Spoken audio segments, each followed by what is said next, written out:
Zeus, Surya, Thor. For thousands of years, ancient myths have described gods who came down from the heavens. Always you have someone who is descending from the sky with loud noise, with thundering, with fire, with smoke. They would have come from the most powerful and magical place possible, from the stars. But just who were these mystical beings that ruled the skies with supernatural powers? You could wonder if these tales of Zeus's thunderbolt, Thor's hammer, if these weren't real weapons. Did our ancient ancestors create the gods from their own imaginations, or did they simply report events they believed to be true? Our ancestors misinterpreted extraterrestrials as gods because that was the only way they could explain away what they witnessed. Millions of people around the world believe we've been visited in the past by extraterrestrial beings. What if it were true? Did ancient aliens really help to shape our history? And were the gods of our ancestors actually visitors from other worlds? Hisarlik, Turkey.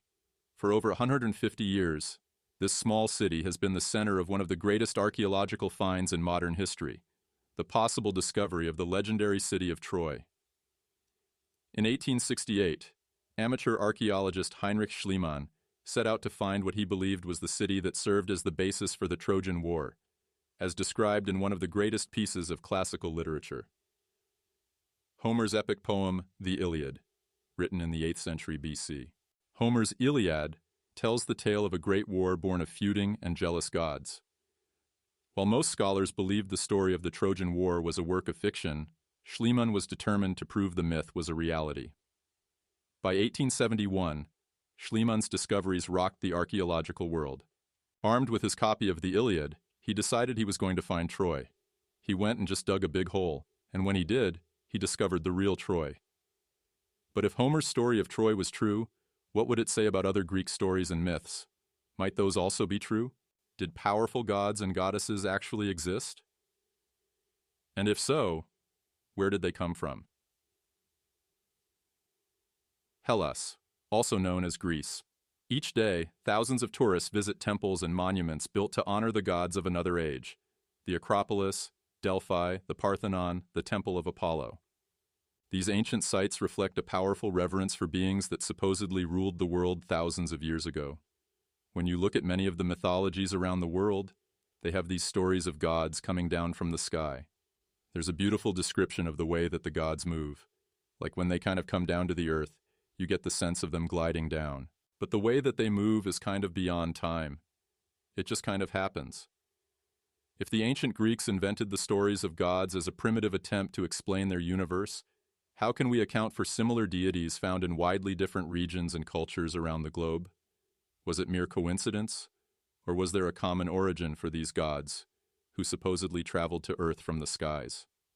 The earliest civilization we have, 3800 BC, the Sumerians, actually give us visual descriptions of these beings and speak of this time that they lived amongst their living gods. They called their gods the Anunnaki, and that term simply meant those who from heaven come to earth.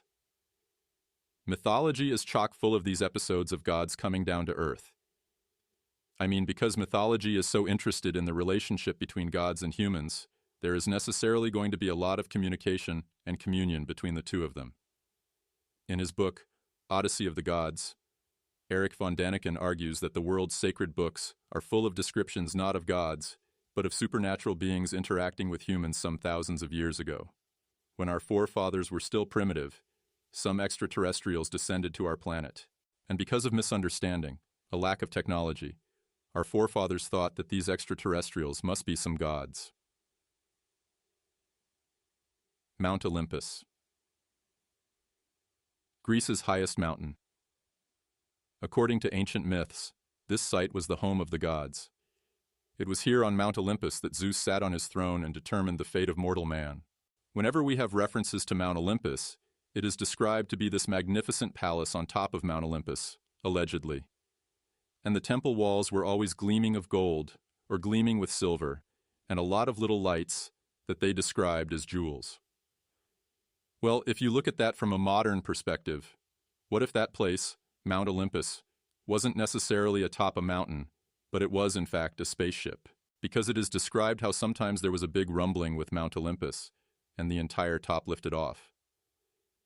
But if Mount Olympus was home to alien visitors, could Zeus have been their leader? According to both the Iliad and the Odyssey, Zeus was often depicted as wielding a lightning bolt. It appears to be a very powerful weapon, because he could destroy whole cities with this thunderbolt weapon of his. Similarly, Zeus's brother Poseidon, the god of the sea, was armed with a trident. He was able to create tsunamis, tidal waves, with this weapon. The trident weapon of Poseidon seems to have been something more than just a pitchfork. Arguably one of the most important of the Greek gods was Apollo, who rode the skies in his chariot of fire. Apollo was the teacher of the young Greeks living there. He taught them how to make buildings on the mountain, on the hillside. He taught them how to make roads. He taught them astronomy. Centuries later, when Rome ruled over Europe and the Mediterranean from the 1st century BC until the 7th century AD, the Romans paid homage to gods similar to the Greeks. Zeus was now known as Jupiter. Poseidon was called Neptune. But Apollo was known to both the Romans and the Greeks. Coincidence? Or, as most ancient astronaut theorists believe, was it the historical account of powerful beings that came to Earth thousands of years ago? We know that the extraterrestrials more than likely are the source of what they called gods. How did they get here? More than likely in some type of craft. What we map into our myths and our legends are incredible stories, incredible events, and any extraterrestrial being, any ancient alien who has come here on Earth, will be written down into this account, because it is such an extraordinary event that it will be marked forever. But if the stories of Greek and Roman gods are true, can evidence of their existence be found in other parts of the globe? And if so, where did they go? On the northwest coast of France, just south of Brittany, lies one of the most important prehistoric sites in Europe. At the seaside village of Karnak, over 3,000 megalithic stones are placed in rows over 2 miles long. The Karnak stones were hewn from local rock formations and erected between 4500 to 2500 BC at the end of the Stone Age. They are the largest collection of standing stones in the world. Archaeologists are baffled by the many megaliths of Karnak here. It's clearly a massive construction project, with blocks of granite weighing 50 to 100 to even up to 350 tons. Legends here say that giants built Karnak, but you have to wonder, what is the real purpose of these giant megaliths? And why would prehistoric people have moved all of these massive stones and placed them in the many alignments here at Karnak? Thousands of large stones have been arranged in very interesting patterns. They're arranged in intersecting lines that form triangles that could only be visible from above the earth. These arrangements of stones may have been a way of communicating with extraterrestrial beings. The ancient Greek poet Pindar spoke of a mystical land called Hyperborea, far to the north where the sun shone 24 hours a day. Legends claim that Apollo visited Hyperborea, traveling in his chariot of fire every 20 years. Apollo tells the Greeks, "Okay, I've got to go see some other people. I've got to go and teach them." They're like, "Well, where are you off to?" And he's like, "Well, I'm actually going to a place that's beyond where the north wind comes. It's the land of the Hyperboreans." Although mainstream archaeologists speculate that the Karnak stones are most likely tomb markers, ancient astronaut theorists believe these stones are intentionally laid out in a unique geometric formation. Many speculations existed for centuries, and only a few years ago in France, they started to photograph this whole French Brittany by helicopters. And when they put the pictures together, all of a sudden someone realized, hey, this is not coincidence. The distances of the lines are always the same, 2,860 meters or exactly half of 2,860 meters. The angles are always the same. It's Pythagorean triangles. It's all a gigantic geometrical pattern from the Stone Age, which is impossible. Our Stone Age people had no idea of Pythagoras triangles. Pythagoras was about 420 BC.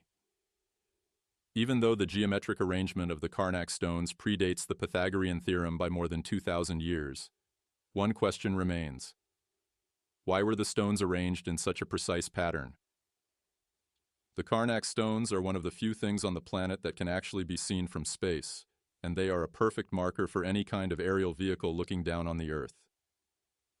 Many of the tourists who come here to Karnak claim that they can actually feel the energy emanating from these granite megaliths. How did these ancient people know about this energy?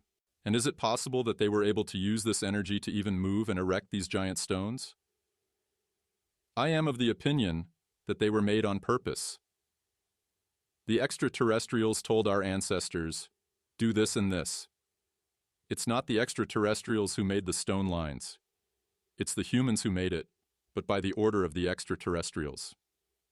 But were the Karnak stones a signpost for an ancient astronaut called Apollo as he flew his spacecraft high above the land?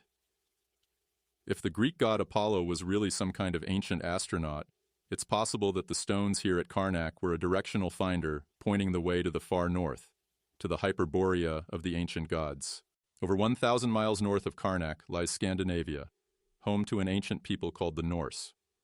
The Norse were tribal Germanic people who lived in what is now known as Sweden, Denmark, Iceland, and Norway. Norse legends record the triumphs of great warriors with advanced weaponry, sophisticated combat techniques, and navigational prowess. Like the Greeks, Norse mythology includes supernatural beings, other worlds, and powerful gods. But like the Romans, could the Norse myths refer not to different gods, but the same gods as those depicted by the ancient Greeks? There are a number of similarities between Greek mythology and Norse mythology, and many of the gods are almost identical, and they do much the same thing. Descriptions of the Viking god Odin, the god of war, death, and knowledge, and the Greek god Zeus bear striking similarities. Zeus and Odin are both sky-father gods. They travel through the skies in chariots because they are akin to solar divinities. The precursor to many religious beliefs is sun worship. The ancients knew that life came from the sun, so that is a great mystery and a source of great awe. What you're getting there is not just some minor deity, but you really are nailing it down to one of the chief deities. This is a very important character, and so whoever is behind Odin or Zeus is obviously a person or a divine entity which is shared by these cultures. And it's clear that whoever inspired the myth of Zeus or Odin is somehow somebody who had an extremely important contribution to make to both civilizations. So this entity was definitely known throughout Europe. Ancient alien theorists also point to similarities between the sophisticated weapons possessed by both the Norse and the Greek gods. Among Odin's weapons was a spear that never missed its target. The Norse god Thor, god of storms, strength, and fertility, wielded a powerful hammer. Right there we have a correlation, a connection. Because not only does Zeus have the thunderbolt, but what does Odin have? And Thor. They have a hammer. Thor has a hammer with which he can smash things, destroy things. And, the hammer idea is pretty close in description to the lightning bolt that Zeus has. So you have to wonder if these tales of Zeus's thunderbolt, Thor's hammer, if these weren't real weapons, just like we have today, where we have directed energy beam weapons, or are developing some kind of literal thunderbolt coming out of a spacecraft. But such similarities are not limited to the Greek and Norse myths.